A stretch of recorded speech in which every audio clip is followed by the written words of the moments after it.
important thing for athletes to have to understand is that it's really about getting the best coaching and training possible, and just trying to improve your times. Not worry about the gold medals.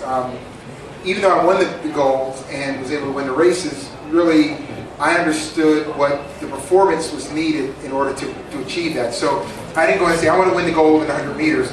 I knew that the best person could run 10.00, so if I ran 9.95, I'd win. So focus on your performance and let the medals come as a result. So I think that's a big thing everyone's worried about. Oh, I got to win the gold. Worry about the performance. The medals will take care of themselves. All right? That's it. And as you can see here, you know, we're looking at your stats and we're like, whoa, you know, 9.86 seconds in 100 meter, you know, and that's like, if you hold your breath, you can do that, right? But how do you put that, you know, how do you put that in perspective? So what we have done is that, you know, we looked at the other one, which is the 8.87, right? And you start over there. That's where you ran, and that's where you took off. Yeah. So all the way here, and then you took off in 1991, and you landed way over there. Yeah. Turn that way. So we were wondering, you know, that's an awful long way, you know, and that you had wings or did you fly, you know, but you know, could you just share with the crowd, right? You know, how do you feel? What went through that? Just to... I believed I could fly.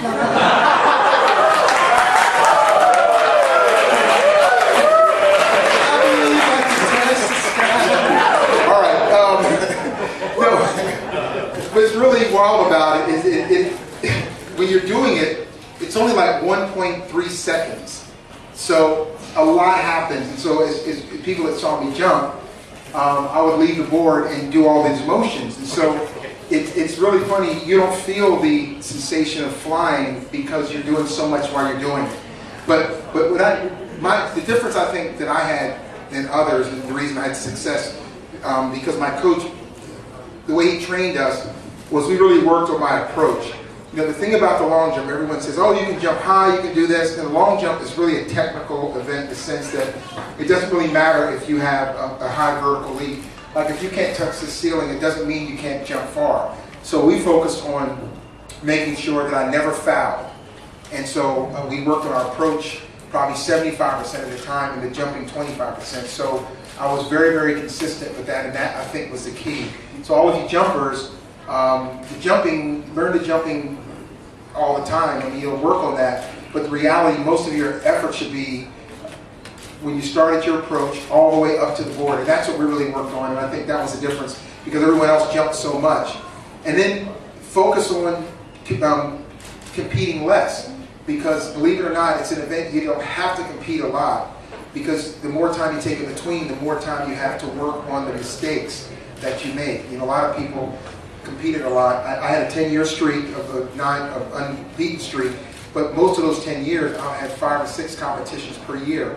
Most of my competitors had 20 to 30, so I would have one and then I'd be off for a month, then I could work on all the mistakes and then do it again and then work on the mistakes. So back off on the competitions and work on the mistakes and then get back, I think you'd be better.